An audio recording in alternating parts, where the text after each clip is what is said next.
Vamos abrir as nossas Bíblias. Vamos ler alguns textos das Escrituras. João, no capítulo 1, Evangelho de João, capítulo 1, versículos 1, 2 e 14. No princípio era o Verbo, e o Verbo estava com Deus, e o Verbo era Deus. Ele estava no princípio com Deus. E o Verbo se fez carne e habitou entre nós, cheio de graça e de verdade. E vimos a sua glória, glória como de unigênito do Pai. Evangelho de Mateus, capítulo 1, versículos 18 a 23. Mateus 1, 18 a 23. Ora, o nascimento de Jesus Cristo foi assim. Estando Maria, sua mãe, desposada com José, sem que tivessem antes coabitado, achou-se grávida pelo Espírito Santo. Mas José, seu esposo, sendo justo e não a querendo infamar, resolveu deixá-la secretamente. Enquanto ponderava nestas coisas, eis que lhe apareceu em sonho um anjo do Senhor dizendo: José, filho de Davi, não temas receber Maria, tua mulher, porque o que nela foi gerado é do Espírito Santo. Ela dará à luz um filho, e lhe porás o nome de Jesus, porque ele salvará o seu povo dos pecados deles. Ora, tudo isto aconteceu para que se cumprisse o que fora dito pelo Senhor por intermédio do profeta. Eis que a virgem conceberá e dará à luz um filho, e ele será chamado pelo nome de Emanuel, que quer dizer Deus conosco. Evangelho de Lucas, no capítulo 1.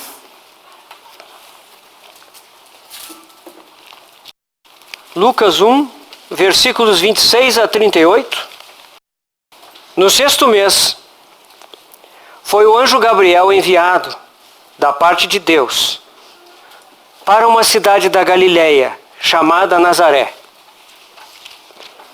a uma virgem desposada com certo homem da casa de Davi, cujo nome era José. A virgem chamava-se Maria. E entrando o anjo onde ela estava, disse: Alegra-te, muito favorecida, o Senhor é contigo. Ela, porém, ao ouvir esta palavra, perturbou-se muito e pôs-se a pensar no que significaria esta saudação. Mas o anjo lhe disse: Maria, não temas, porque achaste graça diante de Deus. Eis que conceberás e darás à luz um filho, a quem chamarás pelo nome de Jesus. Este será grande e será chamado Filho do Altíssimo. Deus, o Senhor, lhe dará o trono de Davi, seu pai. Ele reinará para sempre sobre a casa de Jacó, e o seu reinado não terá fim. Então disse Maria ao anjo: Como será isso? Pois não tenho relação com homem algum. Respondeu-lhe o anjo: Descerá sobre ti o Espírito Santo, e o poder do Altíssimo te envolverá com a sua sombra. Por isso, também o ente santo que há de nascer será chamado Filho de Deus. Isabel, tua parenta, igualmente concebeu um filho na sua velhice, sendo já este o 6º mês para aquela que diziam ser estéril. Porque para Deus não haverá impossíveis em todas as suas promessas. Então disse Maria: Aqui está a serva do Senhor, que se cumpra em mim, conforme a tua palavra. e o anjo se ausentou dela. E por fim, irmãos, Filipenses, Epístola de Paulo aos Filipenses, no capítulo 2. Filipenses 2, versículos 5 a 8. Tende em vós o mesmo sentimento, a mesma atitude, que houve também em Cristo Jesus. Pois ele, subsistindo em forma de Deus, não julgou como usurpação o ser igual a Deus. Antes, a si mesmo se esvaziou, assumindo a forma de servo, tornando-se em semelhança de homens, e reconhecido em figura humana, a si mesmo se humilhou, tornando-se obediente até a morte, e morte de cruz. Vamos ter uma palavra de oração, irmãos. Senhor, nós estamos diante da Tua palavra. Nós somos os Teus filhos gerados pelo Teu amor. Nós precisamos Te ouvir. Carecemos da voz do nosso amado pastor. Precisamos ser pastoreados por Ti. Vem falar aos nossos corações. Senhor, encontra-nos aquietados, encontra-nos concentrados, preparados por Ti mesmo, para receber as Tuas palavras de vida eterna. Senhor, nós queremos Te conhecer. Queremos ser capturados pela Tua beleza, pela Tua majestade, pela Tua graça, pelo Teu amor. Cativa-nos, Senhor. Queremos ir após Ti. Ó Senhor, encomendamos esses momentos aqui nas Tuas mãos. E Te louvamos, Te adoramos. Em nome, ó Pai, do Teu Filho amado. Amém. Hebreus, no capítulo 12, a Epístola aos Hebreus, nos fala que devemos correr com perseverança a carreira que nos está proposta.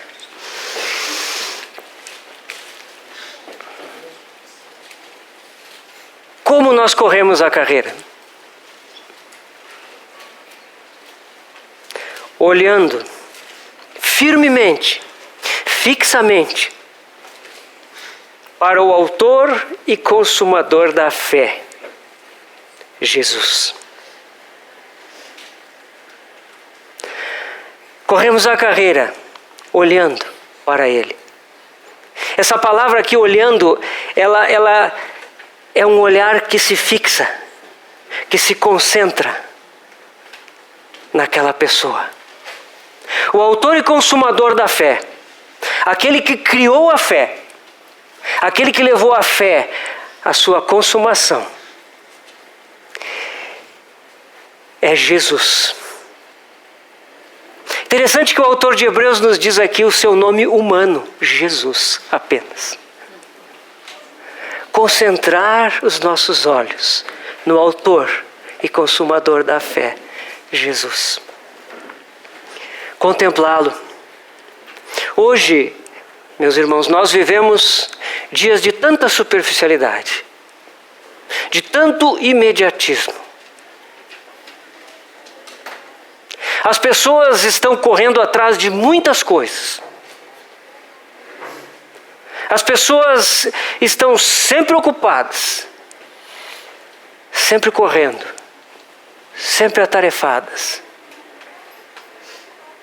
A era digital em que nós vivemos nos trouxe não só muito mais ocupações,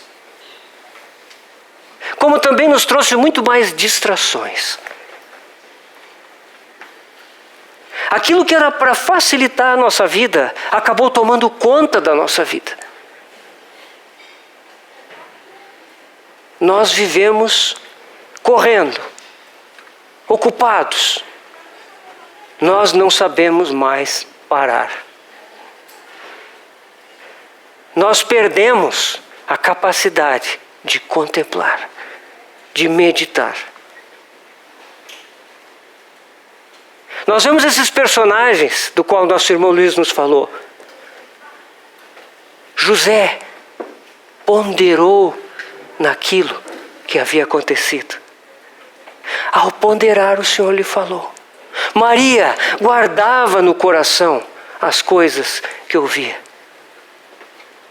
Mas hoje em dia, nós não paramos. Nós não conseguimos contemplar. Nós estamos muito ocupados. Parece que quando nós nos desligamos, nós entramos num vazio. Quando ninguém manda uma mensagem no celular, quando não tem nada nas redes sociais, parece que nós sentimos que vamos entrar em depressão.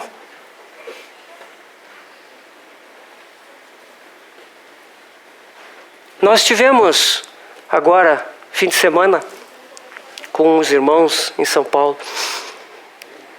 E eu fui visitar uma exposição de uma pintora modernista, chamada Tarsila do Amaral.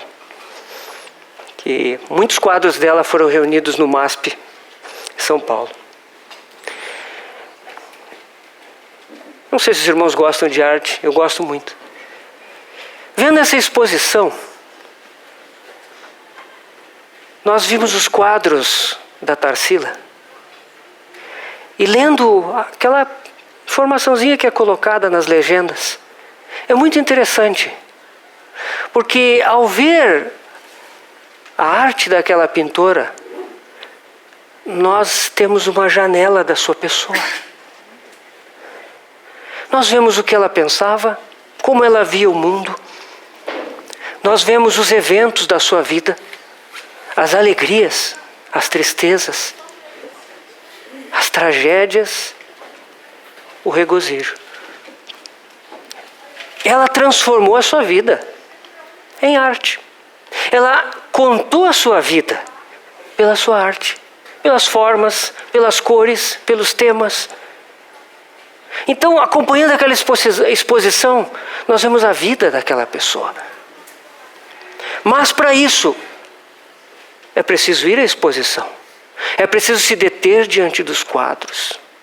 É preciso tentar entender o que está por trás daquilo. Meus irmãos,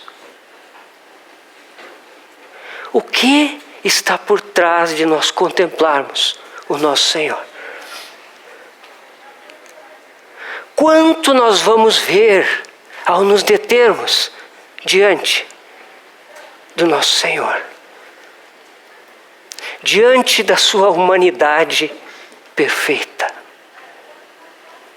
Que quadro nós temos ali? Nós precisamos parar diante dele. Nós precisamos nos aquietar diante dele e deixar que ele nos impressione com a sua beleza, com a sua graça, com o seu falar, com o seu olhar, com o seu sentir, com o seu mover-se.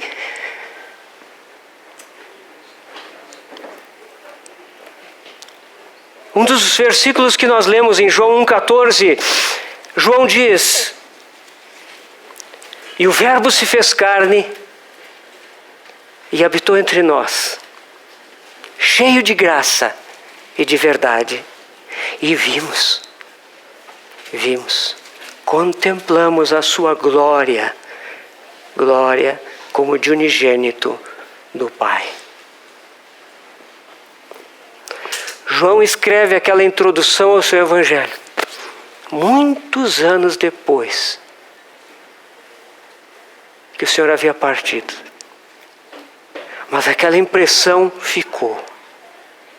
Vimos a sua glória. Glória como de unigênito do Pai.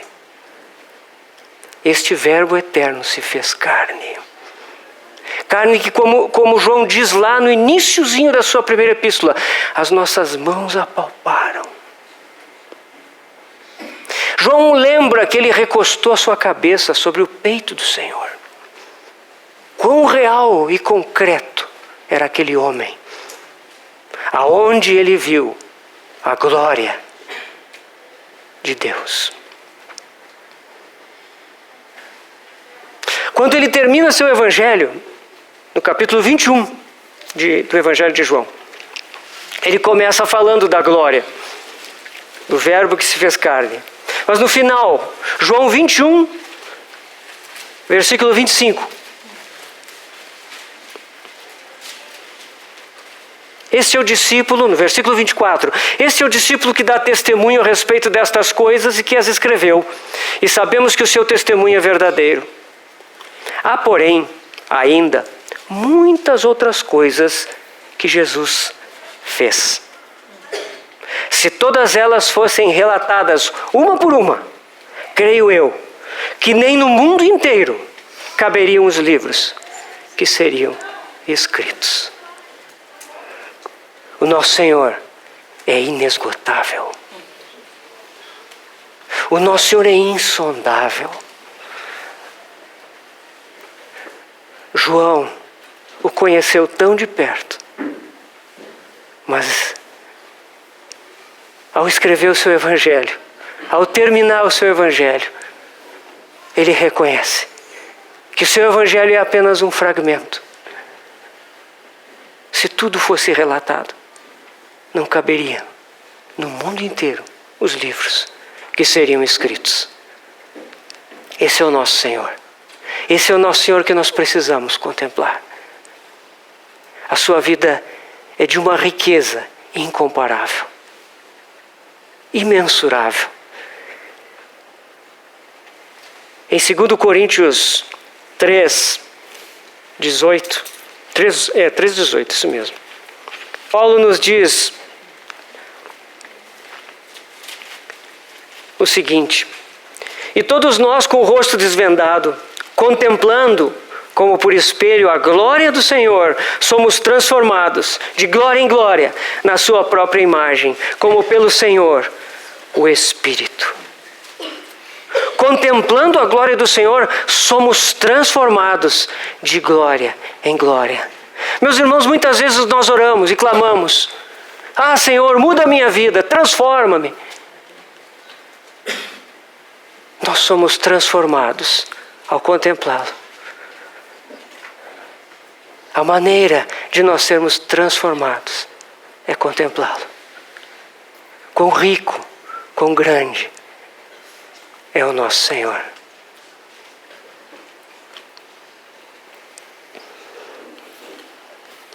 Nós vamos, ao longo dessa conferência, estamos começando, contemplar o Senhor em 7 momentos cruciais da sua carreira terrena. A encarnação, vamos ver agora, batismo, tentação, transfiguração, crucificação, ressurreição e ascensão.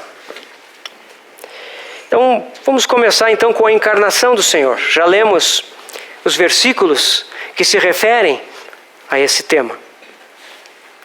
Irmãos, tentar abordar esse tema é um desafio muito grande. Exatamente por aquilo que nós acabamos de falar. O nosso Senhor é insondável, inesgotável. Esse tema da encarnação, ele poderia ocupar toda essa conferência, se nós fôssemos explorar esse tema. E não seria suficiente. Na verdade, irmãos, explicar plenamente os mistérios de Cristo em palavras é algo impossível. Nós não podemos explicar, segundo a lógica e o raciocínio humano, a encarnação do nosso Senhor. E não estamos aqui para explicar a encarnação. Nós somos muito limitados. A criatura tem tremendas limitações para compreender o Criador e as suas obras. No entanto, devemos abordar aquilo que as Escrituras dizem sobre isso. Aqueles fatos, aquelas declarações que as Escrituras mencionam. Não para tentarmos explicar, mas para que a nossa fé seja fortalecida. Luiz falou disso ontem também. Nós vamos contemplar o Senhor. Mas isso não é para satisfazer o nosso intelecto. Devemos usar a nossa razão, sim, as faculdades que Deus nos deu, mas jamais para tentar explicar nos nossos termos os mistérios de Deus. Mas sim para que a nossa fé seja fortalecida pelo fundamento daquilo que está declarado nas Escrituras.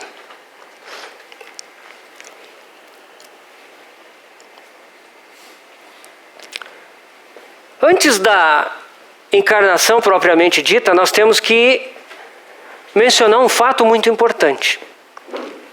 A diferença entre concepção e encarnação. Gálatas 4:4 nos diz: vindo, porém, à plenitude do tempo, Deus enviou seu Filho, nascido de mulher. Aqui nós vemos Paulo dizer que Deus enviou o seu Filho. Nós todos fomos concebidos e viemos a existir. Mas o nosso Senhor, Ele foi encarnado. O nosso Senhor já existia. E na verdade, irmãos, Ele sempre existiu. Por isso, o termo encarnação significa que a vida dele já existia antes, num estado não carnal. O nascimento do Senhor Jesus, homem, não marca a sua origem, mas o seu aparecimento como homem no contexto do tempo. Essa é uma frase do irmão Oswald Sanders, naquele maravilhoso livro que está disponível em português. O incomparável Cristo, ou Cristo o incomparável. Muito bom, muito precioso. O nascimento de Jesus não marca a sua origem, mas seu aparecimento como homem no contexto do tempo. Nós vemos na própria vida do Senhor Jesus que ele tinha consciência da sua existência prévia. Em João 8,58, o Senhor diz assim: antes que Abraão existisse, eu sou. Os judeus disseram: ainda não tem 50 anos e conhece Abraão? E o Senhor respondeu: antes que Abraão existisse, eu sou.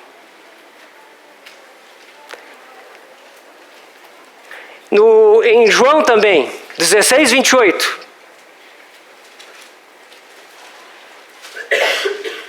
O Senhor Jesus diz: vim do Pai e entrei no mundo. Todavia deixo o mundo e vou para o Pai. Ele sabia da onde tinha vindo e sabia para onde ele voltaria.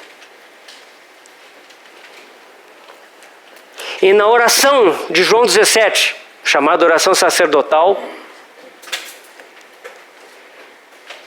versículo 5, o Senhor diz: e agora glorifica-me, ó Pai, contigo mesmo, com a glória que eu tive junto de ti antes que houvesse mundo.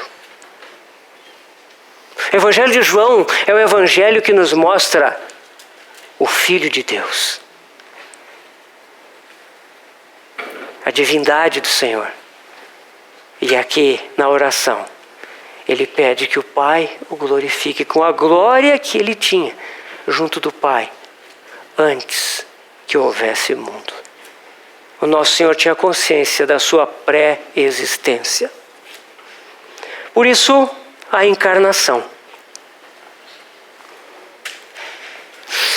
Qual é o conceito da encarnação?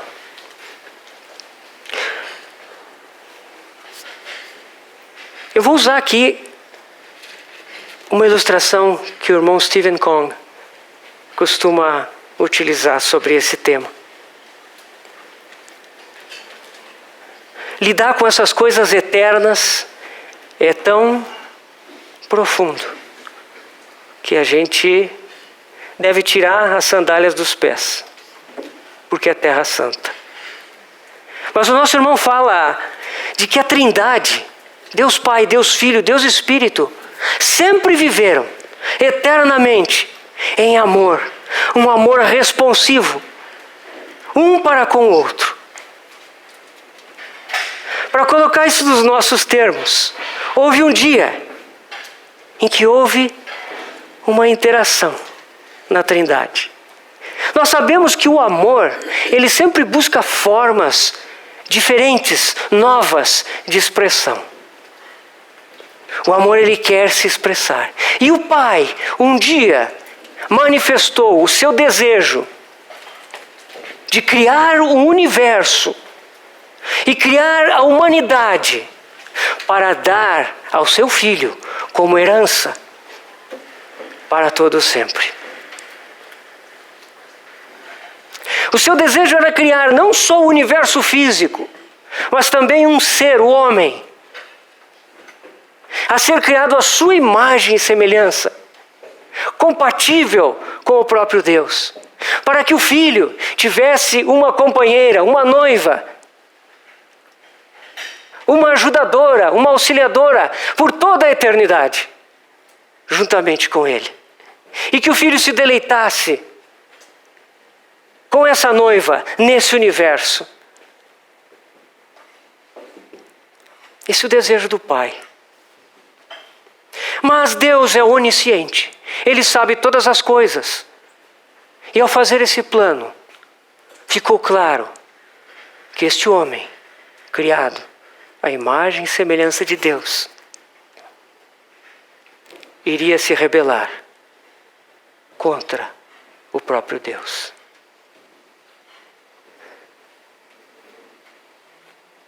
Iria cair em pecado, em transgressão, em desonra para com Deus.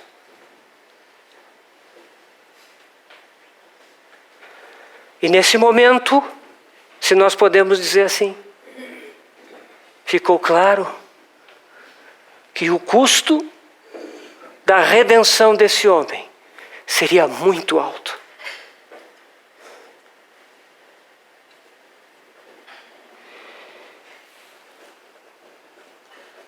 Para nós compreendermos, foi como se houve um impasse. E nesse momento, o Filho se apresentou. O Filho percebeu que o Pai tinha um desejo. E o Filho disse: Pai,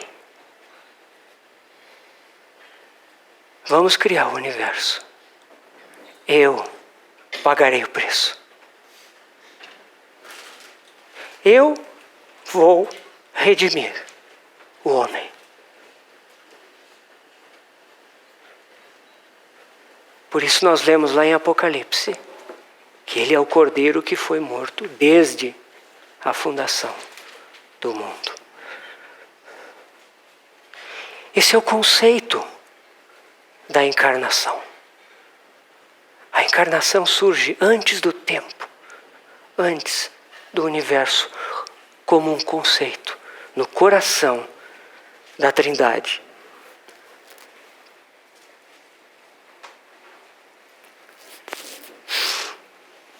Quatro milênios se passaram para que Deus preparasse o mundo para a encarnação do seu Filho. Quando o homem caiu, Deus julgou a serpente, o homem e a mulher. Mas lá em Gênesis 3,15, quando Deus está pronunciando juízo sobre o homem,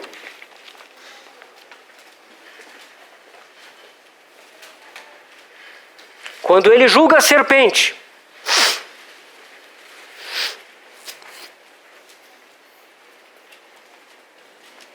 ele diz assim: porém inimizade entre ti e a mulher, entre a tua semente.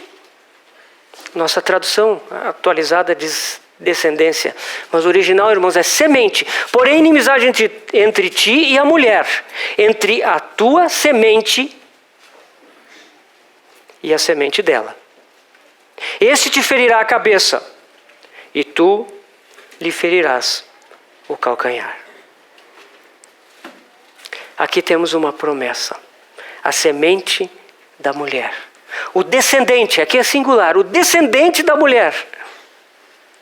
Não é a descendência em geral. É o descendente. A semente. É prometida a Adão e Eva.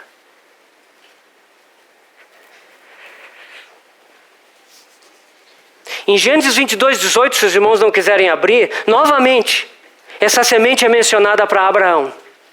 E a referência é a Cristo. Em 2 Samuel 7, 12 e 14, de novo, a semente de Davi. 2 Samuel 7, de 12 a 14. Sempre nesses trechos é semente. E nós sabemos, quanto à semente de Davi, o trecho que acabamos de ler em Lucas 1, 31 a 33, o anjo disse a Maria que o seu filho se sentaria para sempre no trono de Davi.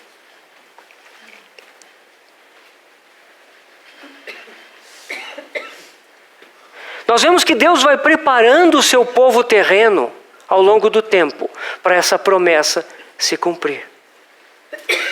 Quando chega o profeta Isaías, aí nós temos essa promessa se tornando muito clara. Isaías, capítulo 7, versículo 14. Todos conhecem esse trecho. Portanto, o Senhor mesmo vos dará um sinal. Eis que a virgem conceberá e dará à luz um filho, e lhe chamará Emanuel. Lá em Mateus, esse Emanuel é traduzido, que quer dizer Deus conosco. A virgem vai conceber, e ela dará à luz um filho. Esse filho não é um homem comum, ele é o Emanuel. Deus veio estar conosco por meio dele. 2 capítulos adiante, Isaías 9, versículos 6 a 7. Porque um menino nos nasceu, um filho se nos deu. O governo está sobre os seus ombros, e o seu nome será Maravilhoso Conselheiro, Deus Forte, Pai da Eternidade, Príncipe da Paz. Para que se aumente o seu governo e venha a paz sem fim sobre o trono de Davi e sobre o seu reino, para o estabelecer e o firmar mediante o juízo e a justiça desde agora e para sempre. O zelo do Senhor dos Exércitos fará isso. A justiça seria estabelecida através do menino que haverá de nascer, diz Isaías. Por fim, o profeta Miqueias. Miqueias no capítulo 5, versículo 2. E tu, Belém Efrata, pequena demais para figurar no grupo de milhares de Judá, de ti me sairá o que há de reinar em Israel, e cujas origens são desde os tempos antigos, desde os dias da eternidade. Aquele que haverá de nascer em Belém vai reinar. Suas origens não são como as de qualquer homem. São desde os tempos antigos, desde os dias da eternidade.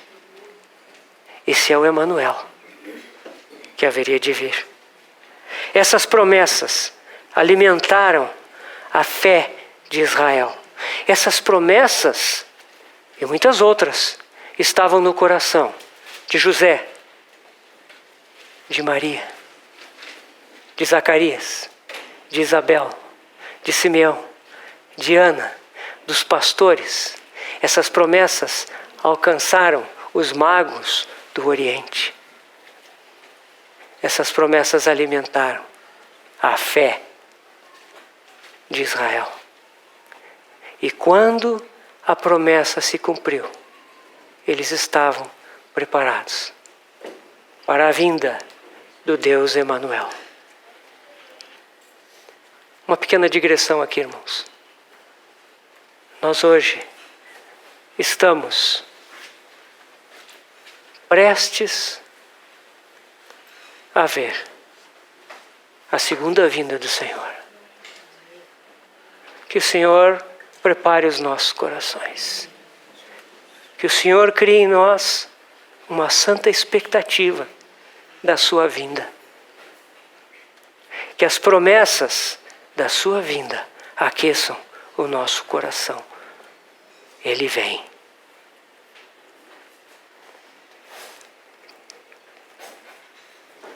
Falamos já sobre o conceito e a promessa da encarnação. Chegamos ao fato da encarnação. Nós lemos lá em Lucas o anúncio.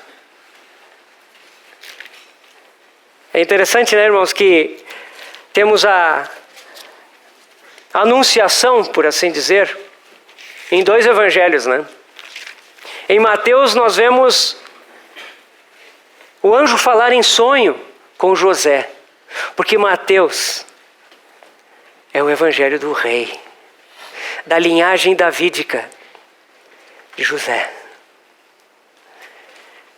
E lá José é avisado em sonho pelo anjo de que aquele que havia sido gerado no ventre de Maria o fora pelo Espírito Santo. Em Lucas é o evangelho do homem perfeito, da humanidade do Senhor. Então Maria, mãe do Senhor, recebe a anunciação.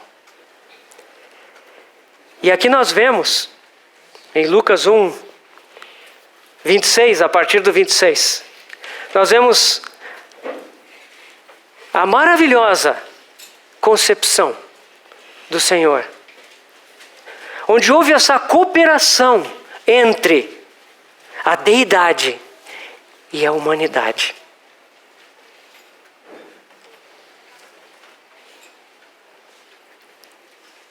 Eis que conceberás, diz o anjo, e dará à luz um filho. Maria pergunta: como será isso?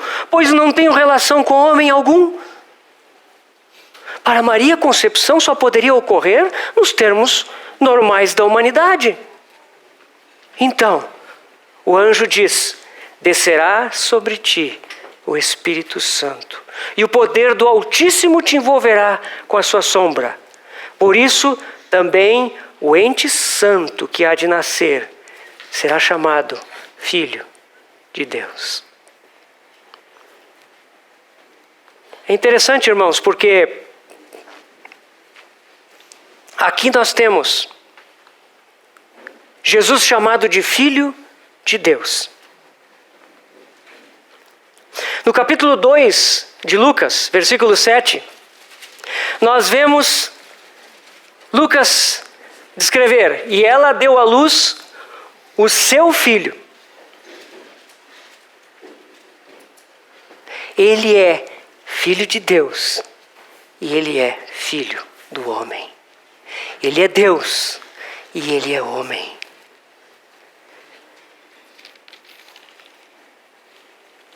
Mas para não haver confusão, no capítulo 3 de Lucas também, versículo 23, na genealogia que Lucas apresenta do Senhor, Lucas diz assim: ora, tinha Jesus cerca de 30 anos ao começar o seu ministério.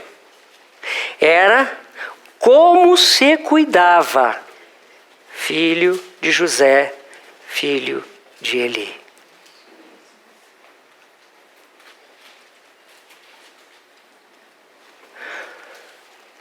Para efeitos da economia externa, ele era filho de José.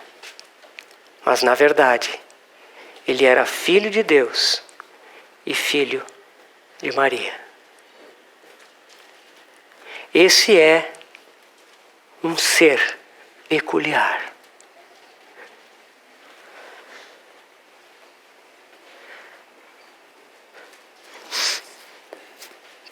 Nós vemos que o nascimento do Senhor, ele foi profetizado por Zacarias. Já vimos o Luiz mencionar esse texto.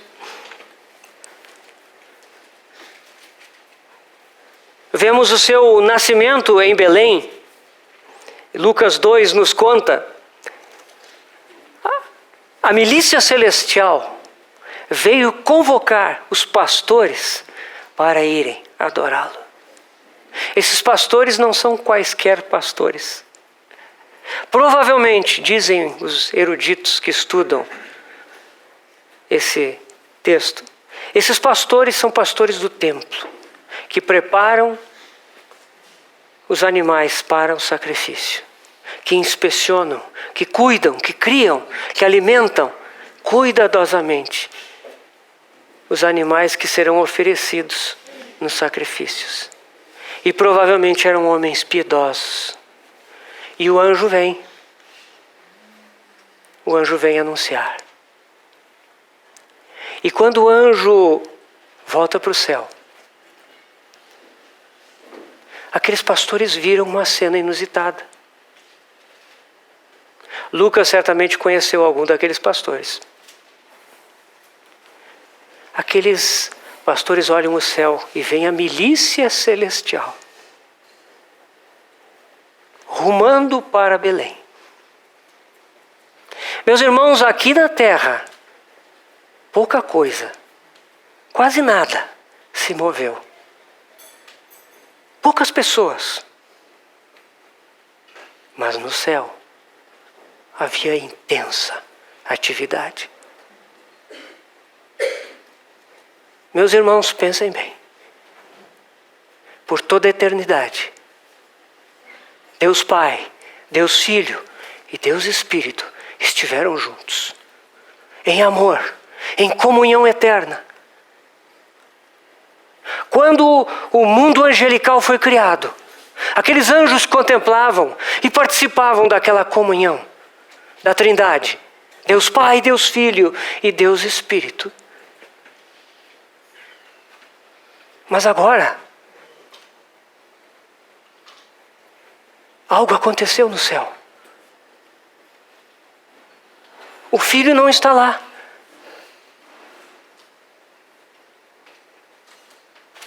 Algo mudou no céu. Algo eterno que nunca acontecera antes. O Filho deixou o céu. E por 33 anos e meio, ele não esteve lá.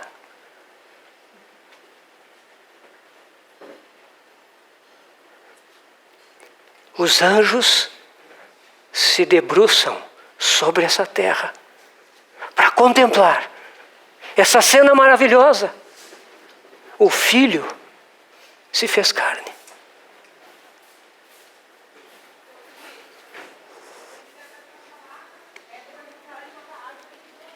Quão precioso, quão grandiosa é a encarnação do nosso Senhor.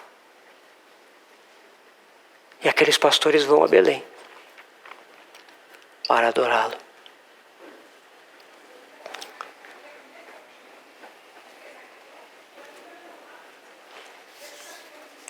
Os magos também vieram. Os magos do Oriente. Em nenhum lugar diz que eram reis. Às vezes nós nos acostumamos com essa churumela de Natal, tão costumeira. E nós banalizamos esses eventos tão sublimes, meus irmãos. Esses magos vieram do Oriente, provavelmente da Pérsia. Provavelmente eles conheciam o Pentateuco. E conheciam Números 24, 17. A profecia de Balaão. Sobre a estrela de Jacó, que se levantaria. Os magos viram a sua estrela e vieram adorá-lo. Quando eles chegaram a Belém, o Senhor Jesus já não era aquele bebezinho. Vocês veem nos quadros, né? O bebezinho na manjedoura e os magos vestidos de rei, né? O Senhor Jesus já tinha cerca de 2 anos de idade. Talvez um pouco menos. Mas José e Maria certamente não estavam na estrebaria. E eles foram à casa onde ele morava e adoraram aquela criança. Essa é a encarnação do nosso Senhor Jesus. O seu cumprimento. A encarnação, depois de vermos então conceito, promessa e fato da encarnação, queremos entrar no mistério da encarnação. A encarnação é um mistério de Deus. O que é um mistério para Deus? Às vezes a gente ouve falar de mistérios aí, né? Aquelas religiões esotéricas, a iniciação aos mistérios. Mistério é uma coisa meio nebulosa, meio difícil de... que só os maiores, os maiorais entendem e que a gente precisa, né? Mistério é algo que está no coração de Deus. É algo tão profundo, tão amplo, que nós, nos limites da nossa humanidade, não conseguimos entender. Mas Deus deseja revelar. E esses mistérios são acessíveis por revelação. Essa revelação, irmãos, é gradual. Nós não a recebemos como se fosse uma visão. Podem haver visões, mas esse mistério ele vai se desvelando gradualmente. Por isso que nós precisamos contemplar o nosso Senhor. E contemplando a Ele, o mistério vai sendo revelado. João, nós já lemos João, capítulo 1, né, versículos 1, 2 e 14. Ali nós lemos versículos muito importantes. No princípio era o Verbo. E o Verbo era Deus. E o Verbo estava com Deus. O Verbo já era desde o princípio. O Verbo não tem origem.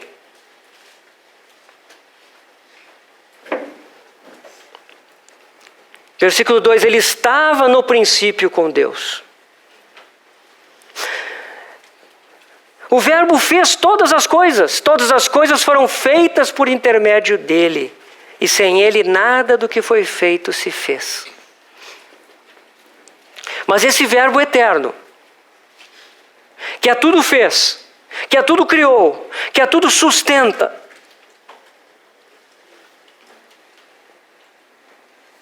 um dia, ele se fez carne e habitou entre nós, cheio de graça e de verdade.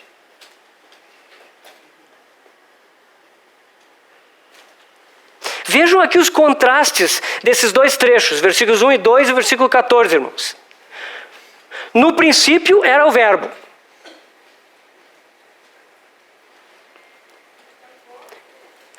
E o Verbo se fez carne.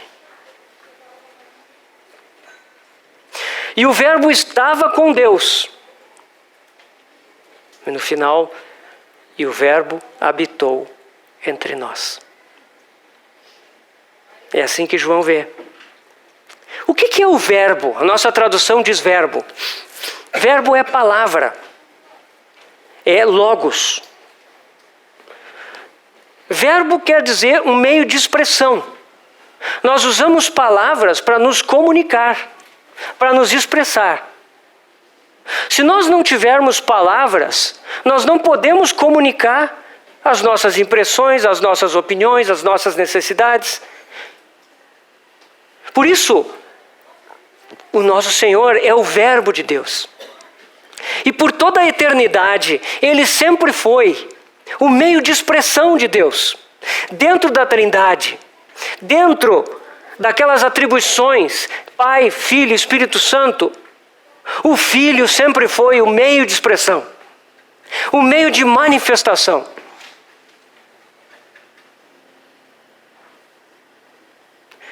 Quando Ele estava nas glórias do céu, por toda a eternidade passada, se podemos dizer assim, Ele era o meio de expressão. Ele era a forma de Deus se comunicar ao mundo angelical e até dentro da Trindade. Só que essa forma, nós, seres humanos, não podemos perceber. É uma forma celestial, gloriosa. Por causa disso, o Verbo se fez carne.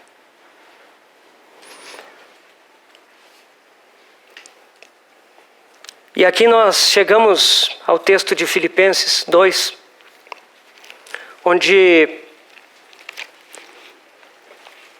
Paulo expõe essa verdade tão sublime. Filipenses 2, 5 a 8. Tende em vós o mesmo sentimento, a mesma disposição, que houve também em Cristo Jesus. Pois ele, subsistindo em forma de Deus, não julgou como usurpação o ser igual a Deus. Antes, a si mesmo se esvaziou, assumindo a forma de servo, tornando-se em semelhança de homens, e reconhecido em figura humana, a si mesmo se humilhou, tornando-se obediente até a morte, e morte de cruz. Aqui nós podemos ver duas cenas. A primeira cena é o Filho na sua glória, antes da encarnação. Subsistindo em forma de Deus, sendo igual a Deus. Um com Ele, igual a Ele. Aqui nós vemos a glória do Filho diante do trono de Deus. A comunhão perfeita que Ele tinha com a Trindade. O convívio perfeito dele com os seres angelicais, com os 4 seres viventes, com os 24 anciãos, com arcanjos, querubins. A autoridade absoluta que ele sempre manifestava em harmonia com o Pai e com o Espírito. Essa é a glória do Filho.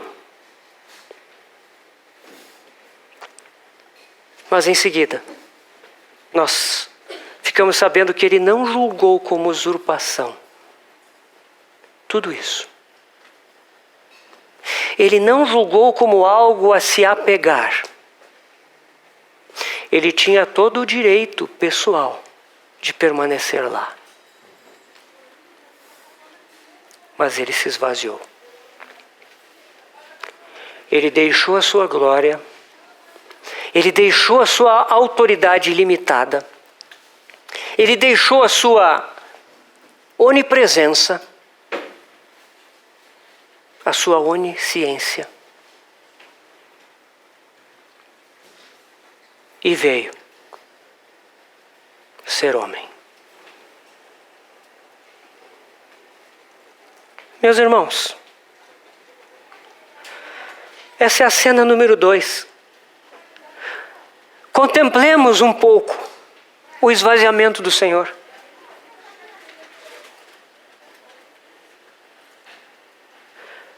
Como pode o Deus eterno, Criador e sustentador de todas as coisas, entrar na humanidade, tornar-se homem.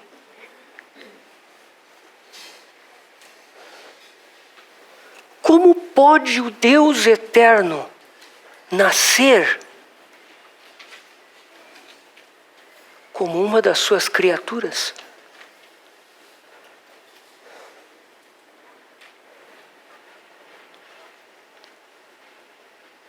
Como pode isso acontecer, irmãos?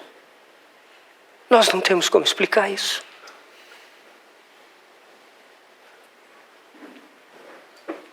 Nós só podemos adorar o nosso Senhor. Ele não se esvaziou da sua divindade. Ele não se esvaziou da sua essência e natureza divina. Ele continuou sendo Deus. Ele não poderia jamais abandonar a sua personalidade. Mas ele abandonou toda a sua glória, toda a sua autoridade, toda a sua honra. Ele abandonou também o contexto glorioso onde ele vivia, onde ele era reconhecido, onde ele exercia sua autoridade, onde ele era glorificado, onde havia harmonia plena. E ele veio se fazer homem no meio de um mundo de homens pecadores, rebeldes.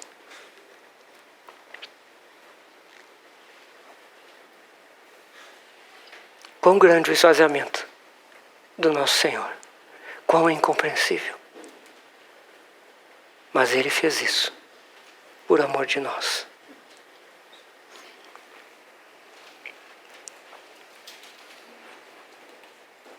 Ele deixou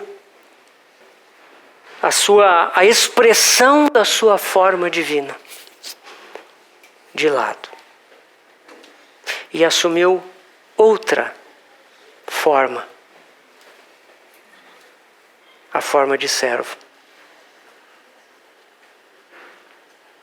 Servo.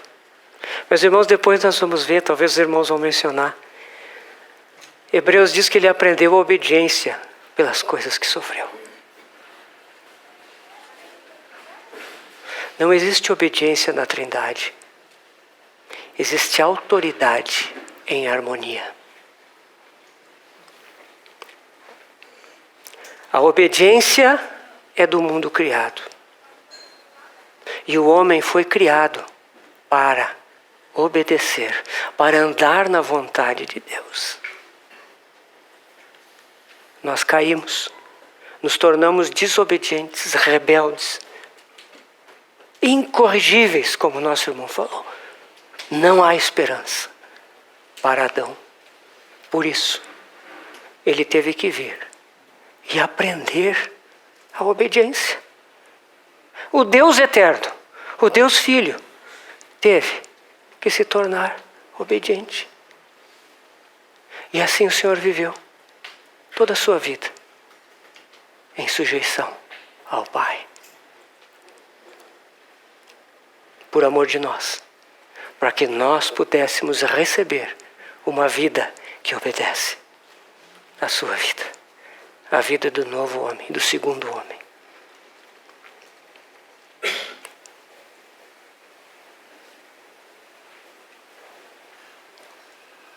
Como é possível juntar numa vida a perfeita deidade e a perfeita humanidade? Para nós isso são coisas contraditórias, impossíveis.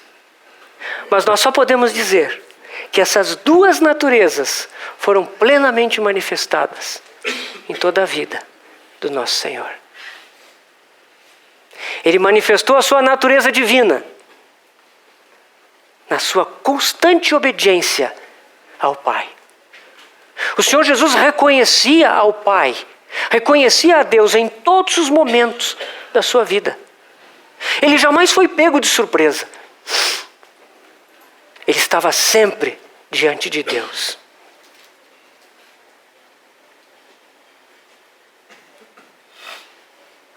Ele manifestou a sua divindade na sua sabedoria. Inigualável. Nas suas obras de poder. Mas ele também manifestou a sua humanidade verdadeira. Ao ficar cansado, ao ter fome, sede, ao dormir um sono pesado naquele barco, ao manifestar suas emoções, ao chorar diante de Jerusalém, ao chorar diante da tragédia de Lázaro morto, sua família e seus amigos sofrendo. Ele era um homem, o homem perfeito, o Deus homem, 100% Deus, 100% homem. Como diz Paulo, escrevendo para Timóteo, Jesus Cristo, homem.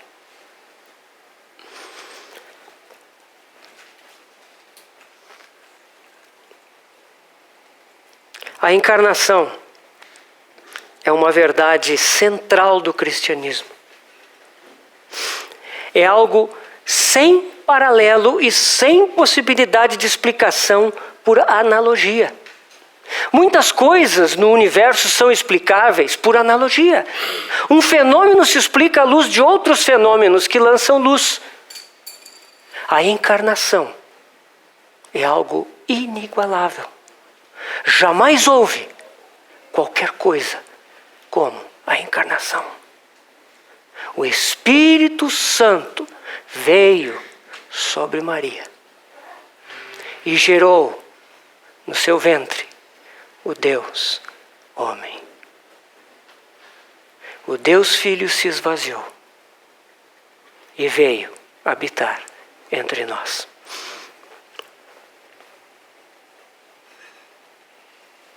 O Filho de Deus veio das eternidades. O Filho do Homem começou sua existência em Belém, nos dias de César Augusto. Ele se fez carne, meus irmãos, mas sem pecado.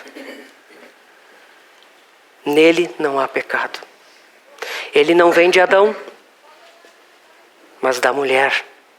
Ele é a semente da mulher. Ele foi concebido pelo Espírito Santo no ventre de uma virgem. Ele não tem em si a natureza pecaminosa de Adão, que todos nós temos. O irmão Sanders, que eu já citei antes, diz assim: no seu caso, no caso de Jesus, os processos ordinários da transmissão da herança racial foram interrompidos pela concepção miraculosa. De novo, nós não temos como explicar isso. Essa é a sabedoria de Deus. Ele se fez homem, pois só assim ele poderia ser o nosso substituto. Se ele não se fizesse homem, ele não poderia se tornar o Cordeiro de Deus. Se tornar aquele homem que, ao contrário de todos nós, não tem em si nenhum pecado. E, portanto, pode pagar o preço da nossa condenação. Por isso, ele se fez homem. E durante 33 anos e meio, a sua vida foi uma vida perfeita. Ele sofreu, aprendeu a obediência, até o ponto em que ele chegou naquela cruz. E ali, ele estava completamente qualificado para pagar o preço dos nossos pecados. E não somente os nossos, mas do mundo inteiro, diz João em sua primeira epístola. Não somente isso, irmãos. Ele viveu por 33 anos e meio uma vida perfeita, de servo perfeito, obediente, submisso ao Pai, para que Ele pudesse nos dar essa vida. Para que nós pudéssemos receber uma vida nova, uma vida obediente. Por isso, se alguém está em Cristo, é nova criação, como o nosso irmão falou. O nosso Senhor criou, na sua obra, na cruz, uma nova humanidade, de acordo com o propósito original de Deus. Em Cristo, aquele propósito se cumpre. Façamos o homem a nossa imagem, a nossa semelhança. A encarnação foi para a nossa redenção, para a nossa justificação, para a nossa santificação e para a nossa glorificação.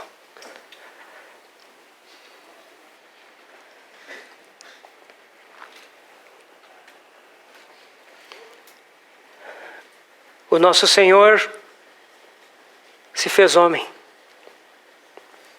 o Deus homem. Ele não abandonou a sua humanidade. Ele ressuscitou. Primícias da ressurreição. Ele foi exaltado. Se tornou homem. E para sempre será homem. Deus e homem. Ele é o homem na glória. Por causa disso, nós sabemos que lá no Santo dos Santos, no trono de Deus, há um homem que pode se compadecer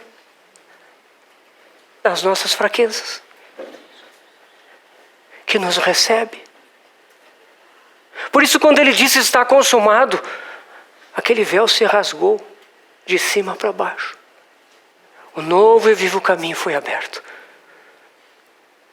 através do véu, a sua carne. Quão precioso é isso, meus irmãos, a encarnação do nosso Senhor. Ele é hoje o que sempre foi, o Filho de Deus. Ele se tornou o que não era, o Filho do homem, para sempre. Quão grande esvaziamento. Ao contrário de nós, ele escolheu deixar sua glória e majestade no céu, para entrar na inconsciência do nascimento humano e nascer como aquele bebê que foi colocado na manjedoura em Belém. Nascer na humilhação da vida humana, no meio das nossas misérias. Ele não apenas consentiu em morrer,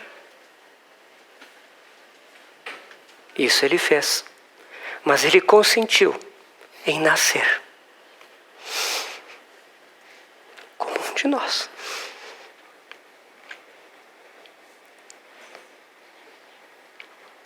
Como nós já falamos, o céu, que sempre o teve e o perdeu por 33 anos. E por isso, os anjos o acompanharam. Os anjos contemplaram aquela cena. Que maravilha! A encarnação do nosso Senhor. Meus irmãos, na encarnação, nós vemos o grande amor do nosso Senhor. Amor inigualável, incomparável. Quanto Ele nos amou. E isso nos fala o quanto Ele nos ama. Nós não tínhamos nada para atraí-lo. Nós éramos desprezíveis. Mas Ele foi atrás de nós. Ele nos buscou. Ele perseverou no seu amor. E Ele faz isso até hoje. E o fará até o último dia. Como Ele nos ama. Na encarnação, nós podemos ver a Deus. Filipe, lá em João, nos fala, que Filipe veio perguntar para o Senhor, um pouco antes da cruz: Senhor, mostra-nos o Pai, e isso nos basta. E o Senhor disse: Filipe, há quanto tempo eu estou contigo? E ainda não me conheces? Quem me vê a mim, vê o Pai. O nosso Senhor é a imagem do Deus invisível. Ele revela na sua pessoa, na sua carne, quem é o nosso Pai.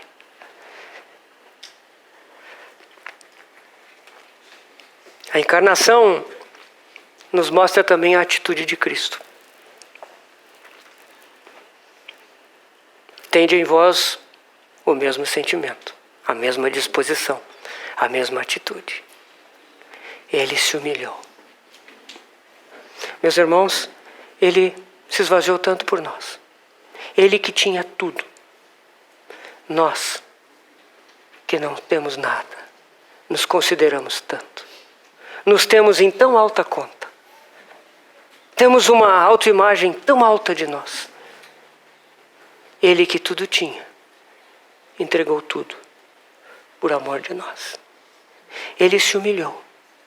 Nós muitas vezes somos humilhados. Por quê? Porque quando a humildade não nasce de dentro, ela requer a humilhação que vem de fora, para que nós possamos aprender a humildade do nosso Senhor. E por fim, a encarnação nos fala do grande poder do Espírito Santo. O mesmo Espírito que veio sobre Maria e de forma miraculosa e incompreensível gerou ali aquele ente santo, o Filho de Deus. Esse mesmo Espírito é que nos regenera, que nos dá o novo nascimento. Esse Espírito que ressuscitou a Jesus dentre os mortos é o que vivifica os nossos corpos mortais. Quão grande verdade é a encarnação.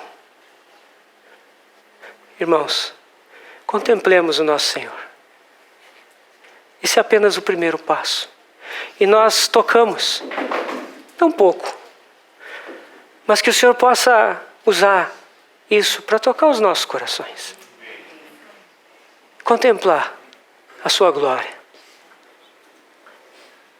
E dessa forma, encher os nossos corações de adoração. O Pai busca verdadeiros adoradores que o adorem em espírito e em verdade.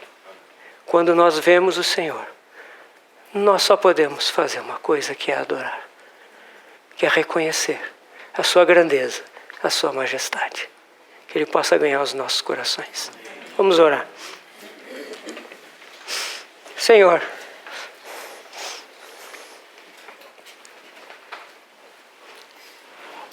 muito obrigado, Senhor, por teres vindo ao mundo.